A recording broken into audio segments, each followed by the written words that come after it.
নমস্কার, রূপসী kitchen with ব্লগসে আপনাদের সবাইকে স্বাগত। আপনারা এর আগে তো অনেক মোমো খেয়েছেন বাড়িতে, গন্ধরাজ মোমো, চিকেন মোমো, অনেক রকমের মোমো খেয়েছেন। কখনো কি জবা ফুলের মোমো খেয়ে দেখেছিলেন? তো চলুন আজকে বানাবো জবা ফুলের মোমো। আর কিভাবে বানাচ্ছি সম্পূর্ণটা আপনাদের সাথে শেয়ার করব।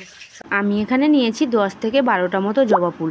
তার মধ্যে বেশিরভাগটা রয়েছে লক্ষ্মী জবা আর একটা রয়েছে লাল রক্ত জবা। এবার আমি জবা ফুলের পিছন থেকে সবুজ অংশটা বাদ দিয়ে দিচ্ছি। অল্প কিছুটা জল নিয়েছি, এবার জলের মধ্যে ফুলগুলো দিয়ে দিয়েছি। ফুলগুলো ভালো করে আগে থেকে ধুয়ে নিয়েছি, এবার একটু ফোটাতে দেবো। দেখো ফুলগুলো ফুটিয়েছি, এরকম একটা কালার চলে এসেছে, পুরো কিন্তু রিয়েল কালার আছে। এখানে ফুলটা ছেঁকে ফেলে দিয়েছি। আপনারা যখন ফুলটাকে ফোটাবেন একটু লো আঁচেই ফোটাবেন, ঢাকা দিয়ে রাখবেন, তাহলে একদম রিয়েল কালারটা চলে আসবে। এখানে কিছুটা ময়দা নিয়েছি, অল্প একটু লবণ দিয়ে দিলাম।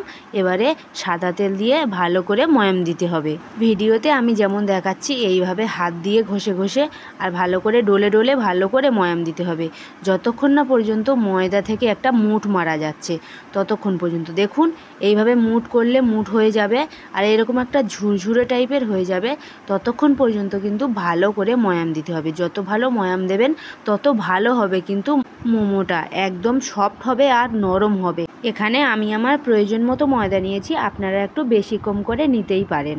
আমার কাছে ফুলগুলো অল্প ছিল তাই ময়দার ভাগটাও অল্প নিয়েছি, কারণ বেশি জল দিলে কালারটা ঠিকঠাক আসতো না। এখন তেল দিয়ে ময়াম দেওয়া সম্পূর্ণ রেডি। এইবার আমি অল্প অল্প করে জল দিয়ে, মানে ফুল ফোটানো ওই জলটা দিয়ে ভালো করে মেখে নেব। প্রথমেই কিন্তু অল্প অল্প দিতে হবে, যতটুকু লাগবে ততটুকুই দিতে হবে। বেশি একেবারে দিয়ে দিলে একদম নরম হয়ে যাবে আর ডোটা একদম ভালো হবে না, একদম লুচির মতো ডোটা রাখতে হবে। আমি আপনাদেরকে মেখে দেখাচ্ছি। মাখা হয়ে গেছে, দেখো এতটুকু জল আমার এক্সট্রা বেঁচে গেছে, এটা আর কাজে লাগবে না, এটাকে ফেলে দেব।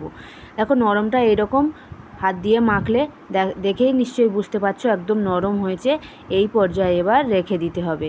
এই সময় আমি বেশ ভালো করে উপর থেকে সাদা তেল মাখিয়ে আধা ঘন্টা কিংবা পৌনে 1 ঘন্টা কাছাকাছি রেস্টে রেখে দেবো ময়দাটা, তাহলে আরও বেশি ভালো নরম হবে আর মোমোটা বানানোর পর একদম সফট হবে। একদম ছোট সাইজে 4 থেকে 5টা পেঁয়াজ কুচি করে নিয়েছি, 4টে কাঁচা লঙ্কা, একটুখানি আদা রসুন। মিক্সি মেশিনে একবার ঘুরিয়ে আগে থেকে কুচি করে রাখা চিকেন আমি এখানে অ্যাড করে দিয়ে একবার ঘুরিয়ে নিয়েছি। সরি, আমি চিকেনের ভিডিওটা নিতে ভুলে গিয়েছিলাম। এবার মোমোটা বেলে নিয়েছি, উপরে 1 চামচ ব্যাটার দিয়েছি। মোমোটা আমি যেখানে স্টিম করব সেই গামলার মধ্যে একটু ভালো করে তেল মাখিয়ে নিচ্ছি একটা ছোট্ট কাপড় দিয়ে, কারণ আমার কাছে তেল ব্রাশ করার ব্রাশটা নেই। আগে থেকে হাঁড়ি বসিয়ে গরম করে নিয়েছি। এবারে মোমোগুলোর উপরে একটু ওই একই কাপড় দিয়ে তেল বুলিয়ে নিচ্ছি, কারণ মোমোগুলো যেন গামলার গায়ে আটকে না যায় আর মোমোগুলো যেন সফট হয়। আমি একদমই মোমো ডিজাইন করতে পারি না, যেমনটা করেছি একটু মানিয়ে নেবেন।